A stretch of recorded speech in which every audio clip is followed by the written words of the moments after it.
Hi, and thank you for joining us for our Internet Safety class. My name is Sean, and I'm going to be guiding you through some of the basics of Internet safety, learning how to protect yourself and minimize the risk to your computer or your personal data. We're going to talk over some of the general problems to avoid, a basic overview of how the Internet works, not in a technical way, but just so you can understand where the risks are, and some personal precautions and safety procedures that you might want to consider. To get started, I'm going to go to a drawing that I made. I apologize for my artwork. We're going to take a look here at a very rough overview of what happens when you are connected to the Internet. We're going to keep coming back to this drawing throughout class to try to understand what's going on and where the problems can occur. There's often confusion about how the Internet works, and again, we're speaking in a very loose and rough way, and there are exceptions to this and details that don't exactly work with it, but to give a basic understanding, I find this to be a useful diagram. No matter how you're connected to the Internet, you are sitting at your PC or your mobile device, and you connect through an Internet service provider. This is the company that you're paying for. If you're at home, it might be Comcast or Uverse or some other Internet service provider that you work with. If you're using your mobile phone, it might be Verizon or AT&T or however it is that you're connecting. That is how you get to the Internet. They verify that you are who you are. Most devices these days are continuously connected, so it's not like when we used to have to sign in and connect to get online. So our device is always connected. But when we send traffic out onto the Internet, we are connecting to the servers that make up the World Wide Web, that make up all the Internet resources that we go to. Now, there are, of course, not just 5 of them. There are in the millions of them, and they are all over the world and all over the country and lots of different places that we would connect to, but we do this through the Internet service provider. The reason that I specify this is I want you to understand that you are visiting the web with your phone or your computer. It is not necessarily on the web in the sense that everything on your computer is not accessible to people that are also on the Internet. You have to actively choose to make files on your computer available over the Internet. What this means is that we can focus on 2 key areas of Internet safety. One, what you send out onto the Internet. This is your personal information that you are sending onto the Internet. We're going to talk about that first. And then the second key area of Internet safety is what you take from the Internet back onto your computer. This is what you choose to view on a website. This is what you download and save from an email or from a link that you follow. This is what you install onto your computer. There are a lot of different things that can cause this, a lot of different ways this can work, but those are the 2 big areas we're going to focus on today. What you send out and what you take in. So with that, we're going to get started and talk about the risks of sending information out. So when we're talking about the risks to your information for what you send out, as is depicted in the green arrows here, sending it from your computer or your phone to places throughout the Internet, we're not talking about risks to damaging your computer or damaging your mobile device. We're talking about privacy risks. These are credit card information, identity theft concerns, general privacy concerns of people reading your emails, snooping in your accounts in any way, and that is, of course, very serious and very real concerns that we want to be as careful as we can about. I tell people this repeatedly every time we teach these classes in the library. Nothing is 100%, nothing is guaranteed safe over the Internet, but we can do what we can to mitigate that risk, to be as safe as we can and reduce things. One of the things that I'm going to stress right at the beginning, and this will come up again when we talk about the risks to things you take back onto your computer, is beware of anything that is trying to get your attention. Beware of anything that is asking you for information in a way that does not seem appropriate or make sense to you. I sometimes give the analogy, if you were at home and your phone rang, and when you picked it up, somebody said they were calling from your bank and there was a problem with your account, and they needed to know your account number and mother's maiden name and other identifying information, you would hopefully be concerned that that was not a legitimate call and you would not give that information out. On the other hand, if you were to call up your bank and say, I have a question about my account, when they asked you what your account number is, that wouldn't be shocking to you. You would expect that to come up because you know who you're talking to and you know why they're asking for that information. The same is true over the Internet. You want to be as careful as you can with this whenever anything is asking you for information if it does not seem to you like it should be. But if you are, say, going shopping for something, you go to an airline's website and you are shopping for tickets somewhere, and then they ask you identifying information when you're ready to purchase them, well, that shouldn't be a surprise because you know why you are there, you know where you are, you went to their website on purpose, and you know what the risks are. So you know what you are choosing to do. this is never clearer than when we're talking about things that you receive through email. If you're on the internet, you probably have an email address that you use at least now and then, and I want you to be very aware of the risks involved with that, because email is one of the main ways that people steal personal information from you. And one of the popular ways to do that is by what's called phishing emails, where they are sending things that look like they are real emails and that are asking you to open them up and to submit information. They will often tell you that there's an issue with your account, or that they need to update information, something needs your attention. And it might look like it's from eBay, or it might look like it's from your bank or your credit card, or from some other organization that you're attached to, but it in fact is, when you click on it, taking you to a fake website that will then keep your information and work with it there. So be very cautious about any emails that you receive that are asking you for information. No legitimate company will ever ask you to send them your password, send them your username, anything like that. They will never request that information from you. What you want to do, if you have a question about your online banking account, or checking up with your credit card, or paying your electricity bill, or anything like that, you want to go to the website directly yourself. You want to type in the address that you want to go to, or have that bookmarked on your computer, and go there yourself so you don't accidentally follow a link from your email that is not correct. And if you're seeing an email that you're unsure about, one of the first things that you can check is, who is it actually from? It might look like it's from eBay or Chase Bank or whoever it might be, but then if you look at the email address, it might say it's like a Hotmail address or a Yahoo address, and you know that that wouldn't be the case if it was really from the company in question. So be very careful about things that are emailed to you. Also be careful about links that pop up or grab your attention within websites that you're visiting. Now, most of the time these are legitimate advertisements. Most of what's on the internet is paid for by advertisement, but you want to be careful about anything that is trying too hard to get your attention or warning you of risks that might be coming up. Just as you would be skeptical of people that are telling you, you have to do this right now, it's an emergency, or you're going to be in big trouble, you might take a second to think about what they're talking about. The same is true with websites, so be very careful with those links. Now, finally, I want to show you a useful tool for the website to check the security of your email account and other things related to that.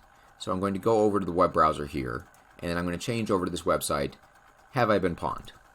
I'm not, over the course of the class, going to recommend any particular internet safety services or anything that you would pay for, but there are some free resources out there that I find useful, and I'm going to point them out to you as we go.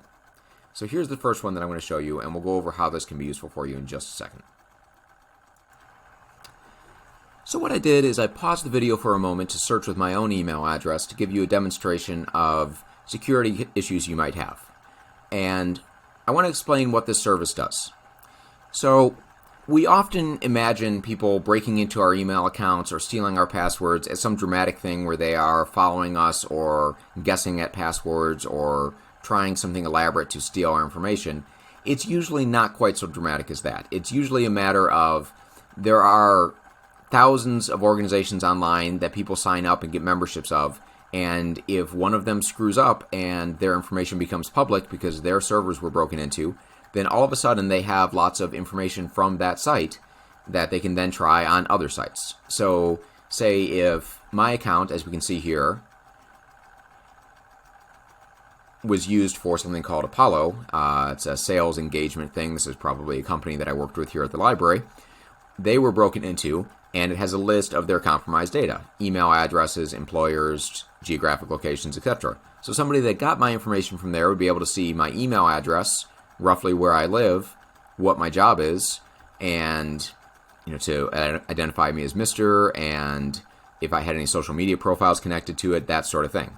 So they'd be able to send me advertisements or try to send phishing emails to my address, knowing a little bit about what my job is and other connections and things related to me there.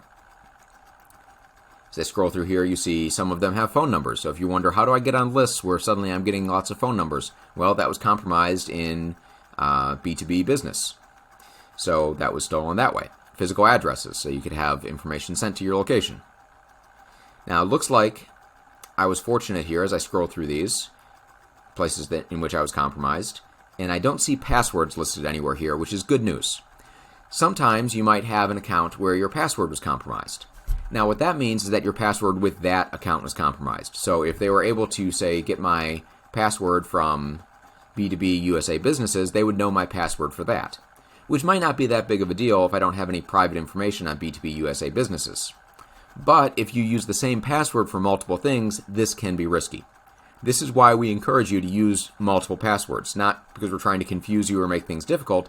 It's because sometimes companies, not you, but the companies that you work with, become compromised, and then if you have the same password there, people can take your email address and say, well, let's try that with eBay and see if they use the same password there. Let's try to sign into their actual email and use the same password there. And if they then get into your email, well, all of a sudden, they have your email address and they have a password into it, and they can see all of the things that were sent there and get a lot more information. So you want to be cautious with this. You want to have different passwords for different things, and you want to have particularly secure passwords for things that you don't want anyone getting into in any circumstances, particularly things like your email, any online banking that you do, anything involving finance whatsoever. You want to be very careful about that. If possible, I would recommend using two-factor authentication. That's where it sends you a text message to make sure that it's you anytime you try to sign into an account. With anything like that, that's of importance too, because that adds an extra layer of security. So even if somebody got your email address and password through things, they would not be able to use that alone. They would need to have that extra layer of breaking into your phone. One more thing that I want to mention with this potential security threat that I'm showing you here is I've had a number of patrons talk to me about problems where they receive threatening emails telling them that they have their personal information. They have an email address and a password, and that you need to pay them or they are going to use that. And a couple of times I've had people tell me that it said they were in their email, although there was no evidence to that, and the patron told me, this is really one of my passwords. It's one that I used a couple years ago, though, so I don't know why they had this one. What's going on there is they're getting your email address and perhaps a password from a different company that you might not have worked with for a while. And so they have that email and that information to threaten you with and scare you with, but they don't necessarily have access to your email account or to anything that you would do. In any kind of exposure or threat or breach that you see, if you do a search on your own email address here and you bring up these results, the first thing that I would recommend you do is go to your own email account and change your password there. That's the step number one for basic security. Step number two is I would check out any of these companies that you're associated with and see what might have been stolen there, how recently you used them, how serious the information is. But definitely, password security is the first and most basic thing that we can do to be careful with information that we send out over the internet. Okay, let's now talk about the dangers that are involved with taking information onto your computer. So I'm going to pull up that picture again real quick.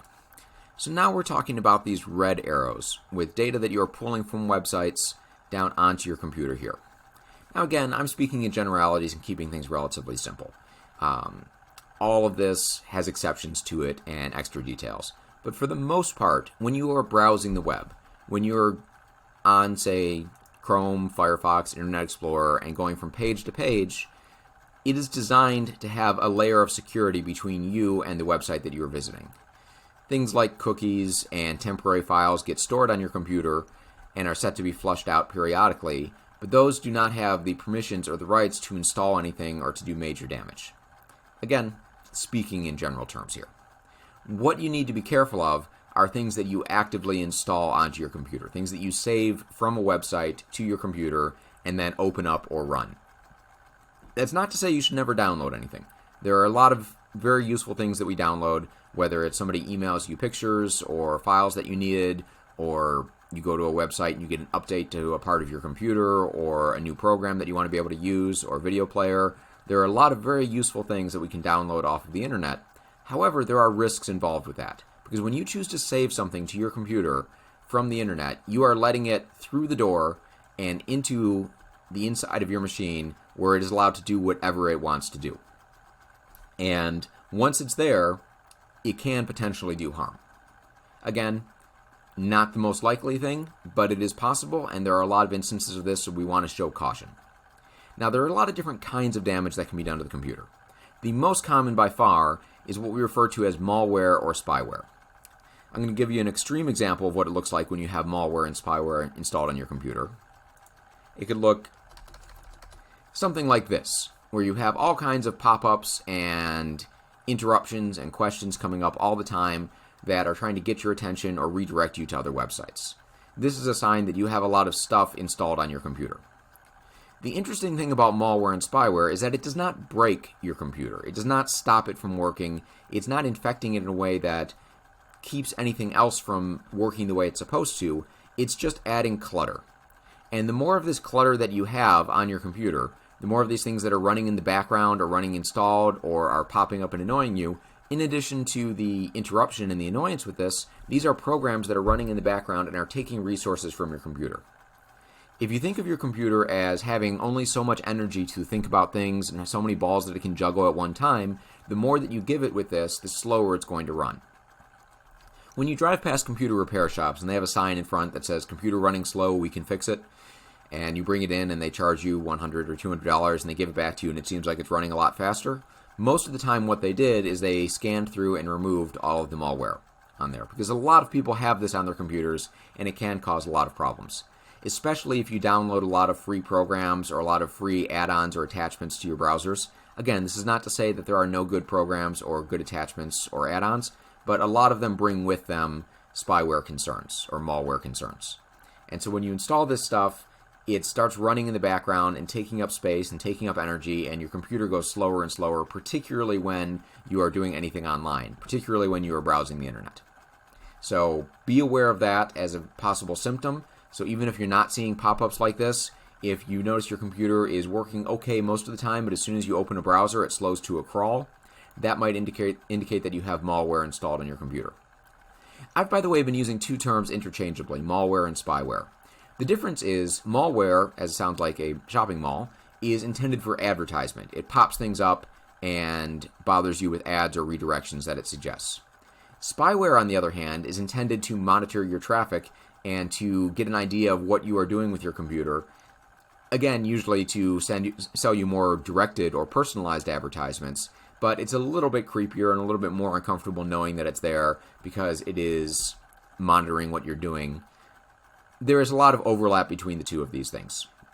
If you're wondering how to avoid it, for one, again, be very careful about what you download, and before you download or install any programs, go to the search engine of your choice and search for the name of that program and type the word spyware or the word malware after it and see if any instances come up, see if any discussions come up, see if people say this program seems to be clean, you can download it from here without trouble, or if they say, watch out, this program contains malware, don't save this on your computer. That's a good way to begin and a basic for safety.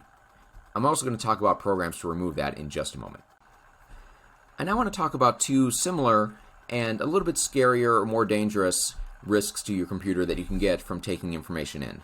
So a lot of the times when we install things, they bring with it that spyware that I talked about, and that does a little bit of damage in the background, slows down the process of your computer, your ability to browse the web, things like that. But it's not devastating. It doesn't immediately make your computer unusable or provide a huge personal security risk. Issues that do, however, are what we refer to as scareware. I'm going to show you an example of here. And ransomware. Now these look very similar. However, there is a big difference. In the first one, the scareware, it is threatening or proposing the idea that what has not happened, it has already happened. I said that poorly. What it's suggesting is that if you don't do what they're telling you to do, you're going to have some kind of a issue, whether they threaten you with the FBI logo here, that's a very popular one, whether they threaten you with, we've stolen the information on your computer and you need to pay us. This goes back to those emails that I discussed earlier where they will say, we have your information, you need to break into it.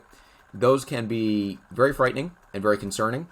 The first thing that I say, if you see something like this come up, simply try to close it and see if that works. So if this comes up in your browser and you can just close the browser, great. If you can't just close the browser easily, if you turn off the computer, when you turn it back on, if it's not still there, also great. A lot of times these things come up, and as I said, they're designed to intimidate you, but they don't actually mean that they have your information yet. They say a lot of scary things here that would, of course, be very bad to have on your computer, and so they're trying to intimidate you with that. Sometimes they will refer to an IP address. Sometimes they'll actually give the IP address that you have, and I'll tell you about that. The specific IP address that you have, that is something that works for most people's homes with local areas, and it is distributed amongst hundreds, if not thousands, of different homes. So they don't necessarily have too much of your information there. But these things, as I said before, are frightening. Try to close it. Try to turn it off. Don't call the number. Don't respond to anything via email. Don't fill out any forms that you see with these. Never call the number on your screen when you see something like this. Always turn the computer off first. I don't know how the FBI works with investigating people, but I am pretty sure they don't pop something up in your browser to tell you that you've done it. I think that they would actually contact you in real life. So I don't think these things are ever really the FBI. And if they don't have your computer completely locked down, then you are okay if you turn it off and turn it back on. You would definitely want to do some kind of antivirus or malware sweep after it, because these things are a cause for concern. But it's not as bad as the next one that I want to talk about, actual ransomware. If you cannot close out this message, you cannot turn off your computer, you cannot make it go away, and they are threatening that they will destroy all of your files or release all of the data if they have anything private, it's more likely, much more often, that they will destroy your files and they will be lost in this period of time. They are threatening to charge with it. This is something that is more often used against businesses and organizations. I know libraries and cities that have paid a lot of money for these things. They are sometimes used against people. These are scary. There's very little that can be done to remove it. Sometimes there are workarounds and things that can be done to pull the information off, but it is significantly difficult. The first thing you would want to do is turn off your computer after maybe taking a picture of it with your phone, and then contact a professional about it. But I will talk about the ways to mitigate it and get around it in just a few moments when we go into safety measures that you can use. And this is one of the situations where prevention is way better than a cure. There's a lot of things you can do beforehand to make this not as terrifying of a threat as it is normally.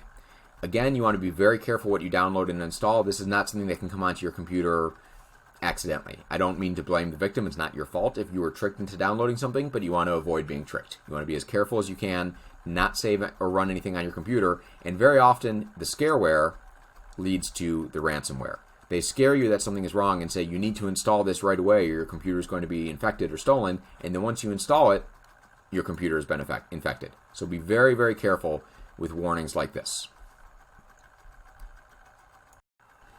Now that we've talked about all the scary things on the internet, or at least some of the major ones, I want to go over some of the ways that we can be a little safer, and just learning how to avoid as many of these problems as possible.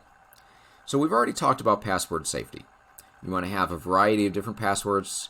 You want to have longer passwords. It doesn't necessarily help too much to have them be very complicated and really elaborate symbols that you can't keep track of, but more characters is useful, because anything that's trying to break your password is not going to be a person guessing, it's going to be a computer.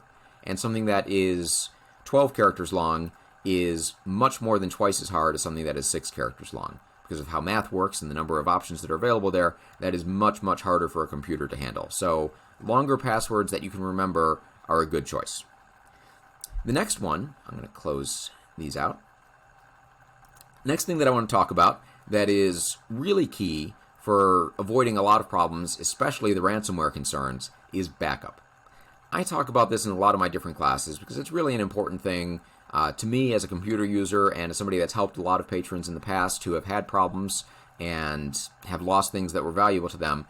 Have a backup copy of anything that is of value to you. So when you get that ransomware and they're demanding $300 to let you have your information again, you can say, not a problem, I already have a copy of it somewhere else. Now, how you choose to backup is entirely up to you. You can buy an external hard drive that plugs in. Those work pretty well. If you do that and you have it working on a weekly basis, perhaps, maybe every Sunday night it backs up everything on your computer, consider unplugging it on the days when it's not set to back up. That way, if you have a concern, there's no risk that it could be infected too. Other options include cloud backup of your files. That's, in these regards, usually a little bit safer because it's copying only the files that you choose to have it copy, and so it usually would not be able to copy anything from the infected area, and that wouldn't be able to get into your information. So if you pay a monthly fee for a cloud backup system, that's something that can provide a lot of security for you in not losing the information that's on your computer. So definitely consider options that are available to you if you want to make sure you don't lose your files if you do have a virus or security problem.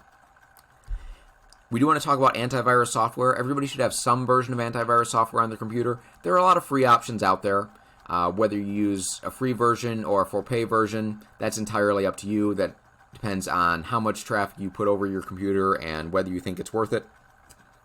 I can say personally, I've been, as you might guess, a fairly heavy computer user for a long time, and for quite a while, I was not using a for-pay antivirus program. I just felt that I was using enough caution and avoiding things, and it would be all right. In recent years, I've decided that for me, it's worth it to pay a little bit extra and have the service that keeps my computer a little bit safer. That's not necessarily worth it for everybody, but if you're thinking about paying for something and you're wondering, okay, which one should I do? Any of the major ones will be fine. If you have another niche one that somebody has recommended to you and you want to read reviews of it, those are often fine too. But whether it's AVG or McAfee or Norton or Trend Micro or any of the big companies that are out there, you're probably going to be pretty happy with it. Similar to other things with computers, I tell people worrying about the difference at the margins with which company is slightly better than the other is less important than worrying about which interface is easier for you to work with and which pricing model works better for you so that you'll actually keep it. I do want to mention malware scanning tools. This is an additional thing to your antivirus program. Antivirus programs are intended to work like an umbrella to keep things off of your computer, to block stuff before it comes in. Malware scanning programs are intended to scan through your computer and find stuff that's already in there. Now, by the way, I should mention antivirus programs scan the computer as well, but historically they haven't been as good at finding the malware and spyware as programs that are specifically designed for that. Malwarebytes is the popular free program for scanning computers. They have changed their model a little bit in recent years, and so it's not as easy to use as it had been in the past, but it's still a fairly good one, especially for home use. For professional use, they expect you to pay for it. But that's something to consider adding on as an additional product that you would have on your computer. Finally, I want to mention you might want to consider using a VPN, particularly for your mobile device. That provides an extra layer of security between your device and wherever you're sending the internet traffic. So if you find yourself going from place to place using a lot of different Wi-Fi connections, the VPN can give you some added security and some added privacy that might be very helpful. It's not as necessary for a home computer, but it certainly doesn't hurt, and especially if you do a lot of internet shopping, it can add to your security there. I hope you found all this helpful. If you have any further questions, feel free to come by the library. We're happy to talk to you and go over any of this. If there's any other classes you'd like to see, please let us know, and have a great day.